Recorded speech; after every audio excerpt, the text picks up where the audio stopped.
तो प्यारे बच्चों, कल तक हमने स्वर संधि की। स्वर संधि में पांचों भेद थे: दीर्घ, गुण, वृद्धि, अयादि, यंग। और मैंने बहुत आसान तरीके से गणित की तरह से आपको समझाने का प्रयास किया था। शायद आपके समझ में आई होगी। अब अपन व्यंजन संधि करेंगे, जो कि सभी बच्चों को बहुत ही कठिन लगती है और इसके नियम भी ज्यादा है। मैं इस नियमों को एक साथ बना करके छोटे से छोटा बनाने का, सरल से सरल बनाने का प्रयास करूंगा और आपको समझाने का प्रयास करूंगा। चलो करते हैं व्यंजन संधि।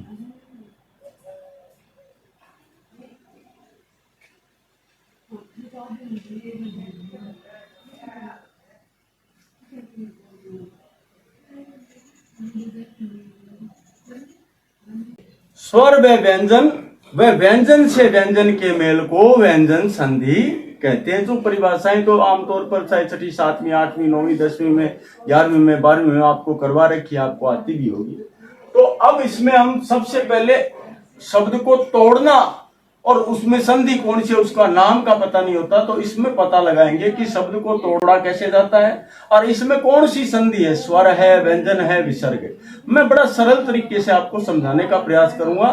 और ये देखो, अब ये देखो, एक शब्द ले लिया हमने, दिक, पलाश, अंबर।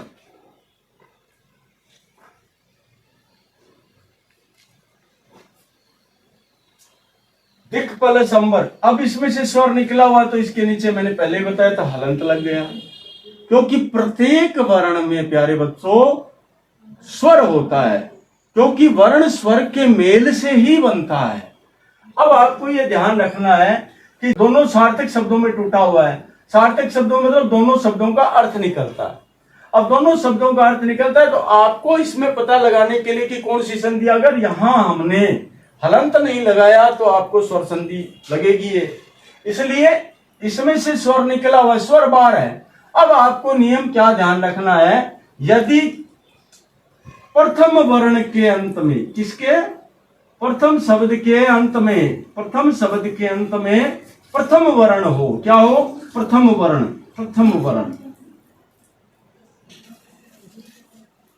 वर्णमाला का प्रथम वर्ण हो। प्रथम वर्ण में कौन कौन से आ जाते हैं, देखो, क आ जाता है, छ आ जाता है, ट आ जाता है, त आ जाता है, प आ जाता है। ये वर्ण प्रथम वर्ण है। ये अब क वर्ग का क, ख ग घ में क प्रथम वर्ण हो गया, छ छ छ छ में च प्रथम वर्ण हो गया, ट ठ ड ढ और अण में प्रथम वर्ण ट हो गया। तो प्रथम वर्ण जब आता है ना, प्रथम वर्ण जब आता है तो और इसके, जब ये प्रथम वर्ण आता है और इसके सामने ध्यान रखना है, सामने यदि स्वर हो, क्या हो, स्वर हो, या य र ल व हो, य र ल व हो, य र ल व हो, तो आपको ध्यान रखना है इन दोनों वर्णों को बनने के बाद में प्रथम वर्ण का तृतीय वर्ण बन जाता है। क्या बन जाता है, तृतीय वर्ण बन जाता है। अब तृतीय वर्ण जो मैंने बताया, जैसे क वर्ग का तृतीय वर्ण हो गया क ख ग, छ वर्ण का तृतीय वर्ण हो गया स छ झ, और ट वर्ग का तृतीय वर्ण हो गया ट ठ ड, और त वर्ग का हो गया त थ ध, त थ द, और प वर्ग का हो गया प फ ब। आगे समझ में? तो जब प्रथम शब्द के अंत में प्रथम वर्ण हो और द्वितीय शब्द के प्रारंभ में स्वर हो या लव हो, तो प्रथम वर्ण का तृतीय वर्ण बन जाता है। तृतीय वर्ण इसी के अकॉर्डिंग बन जाएगा, क का ग, छ का छ छ ज, प का ट ठ ड, त का त थ द, प का प फ ब। अब आपको सोचना है, अब ये दोनों मिलेंगे तो क्या बनेगा, इन दोनों का संधि किया हमने, इन दोनों का संधि किया तो क और ए मिलकर ये पूरा शब्द बन जाएगा दिगंबर। क्या बन जाएगा, दिगंबर। ये कै का क्या हो गया, गय बन गया, तीसरा वर्ण दिगंबर।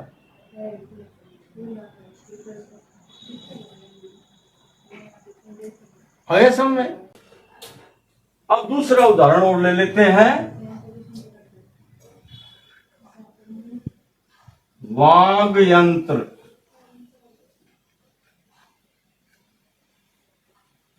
वाग यंत्र लिया है तो अब इसका संधि विच्छेद कैसे करेंगे। अब जब तीसरा वर्ण है, पहले जैसे इसमें देखा हमने, तो ये तीसरा वर्ण है, तीसरा वर्ण होता है तो इसको प्रथम वर्ण में तोड़ते हैं। तीसरा वर्ण है ना, जैसे पहला वर्ण है तो तीसरे में तोड़ते हैं, तीसरा वर्ण है तो पहले में तोड़ते हैं। अब इसके आगे ये तीसरा वर्ण बना हुआ है तो इसको पहले में तोड़ देंगे तो ये क्या हो जाएगा, वाक प्लस यंत्र। अब आपको सोचने की जरूरत नहीं है, प्रथम वर्ण ये आ गया, प्रथम वर्ण क्या आ गया, क्या आ गया, कै के सामने क्या हो, कै के सामने मैंने बताया था स्वर हो और यह हो, तो ये कै का क्या बन जाएगा, तीसरा वर्ण बन जाएगा, तीसरा वर्ण बन जाएगा, और तीसरा वर्ण बन जाएगा तो ये क्या बन जाएगा, इस तीसरा वर्ण बन जाएगा तो इसे क्या बन जाएगा, वाग्य यंत्र बन जाएगा। क्या बन जाएगा, वाग्य यंत्र बन जाएगा। वाग्य यंत्र को जोड़ेंगे गए तो कै में टूटेगा, इनको जोड़ेंगे तो ये तीसरा, इनको जोड़ेंगे तो ये तीसरा वर्ण बन जाएगा। गए, गए को तोड़ेंगे तो कै में तोड़ेंगे। सामने यंत्र है क्योंकि आगे सार्थक शब्द है, ये भी सार्थक शब्द है तो सार्थक शब्दों में तोड़ना है। तो ये जब कहीं स्वर न हो तो यहां व्यंजन संधि कहते हैं। व्यंजन और स्वर के मेल को भी व्यंजन संधि कहते हैं। अब एक उदाहरण और देते हैं आपके सामने। अच प्लस अंत, अच प्लस अंत, नियम वही लगेगा जो हमने बताया था पहले। इसके हलंत आ गया। अब अच में प्रथम वर्ण है, ये रहा, ये क्या है, प्रथम वर्ण है। क्या है, प्रथम वर्ण। प्रथम शब्द के अंत में प्रथम वर्ण है, प्रथम वर्ण।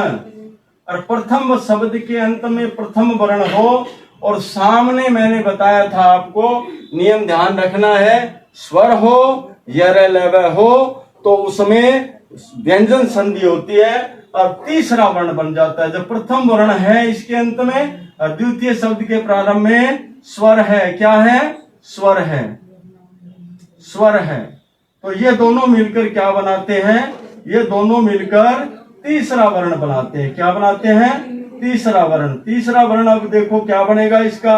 अब तीसरा वर्ण किसका बनेगा, इसका तीसरा वर्ण बनेगा। इसका तीसरा वर्ण क्या है, च का तीसरा वर्ण है, च छ ज। तो इनका संधि करेंगे तो ए छ छ ज आ गया ना, तो अजंत हो गया। क्या हो गया, अजंत। आगे समझ में। अब एक उदाहरण और ले लेते हैं। उत प्लस योग। अब दोनों सार्थक शब्द हैं। अब प्रथम शब्द के अंत में वही नियम है, देखो क्या है, प्रथम वर्ण है। क्या है, प्रथम वर्ण है, प्रथम वर्ण। और द्वितीय शब्द के प्रारंभ में क्या है, देखो द्वितीय शब्द के प्रारंभ में यह अंतस्थ वर्ण है, यह तो यह आ गया। अब मैंने बताया था प्रथम शब्द के अंत में प्रथम वर्ण हो और सामने स्वर हो या यह हो तो आपको सोचना क्या है, सोचने की जरूरत नहीं है। प्रथम वर्ण का क्या बन जाता है, प्रथम वर्ण का तृतीय वर्ण बन जाता है, तृतीय वर्ण बन जाता है। क्या बन जाता है, तृतीय वर्ण बन जाता है। तो आप इसमें देखो, जैसे तय है तो तय का क्या हो जाए, तय का क्या हो जाएगा, तय, तय का तय है द, ये द बन जाएगा। तीसरा वर्ण क्या है, ये तीसरा वर्ण है, द बन जाएगा। तो द बन जाएगा जिसका उच्चारण, इसको जोड़ोगे, संधि करोगे इसकी, तो ये क्या बन गया, उ तय का तीसरा बन गया द यो ग। अब इसको शुद्ध भी लिख सकते हैं, ये शुद्ध है वैसे, उद्योग। आगे समझ में? तो ऐसे ध्यान रखना, जब प्रथम वर्ण के सामने स्वर हो और हो, तो आपको ये ध्यान रखना इसमें व्यंजन संधि है, और मैंने शब्द को तोड़ना भी आपको सिखा दिया है। ये व्यंजन संधि का पहला नियम है, पहला नियम जो मैंने करवाया है। अब आपको होमवर्क दे देता हूं इसका।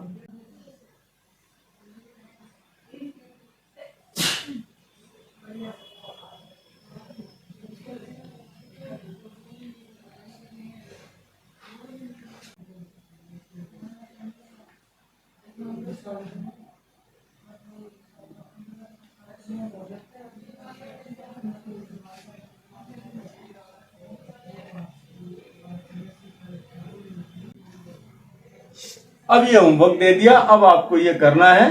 धन्यवाद।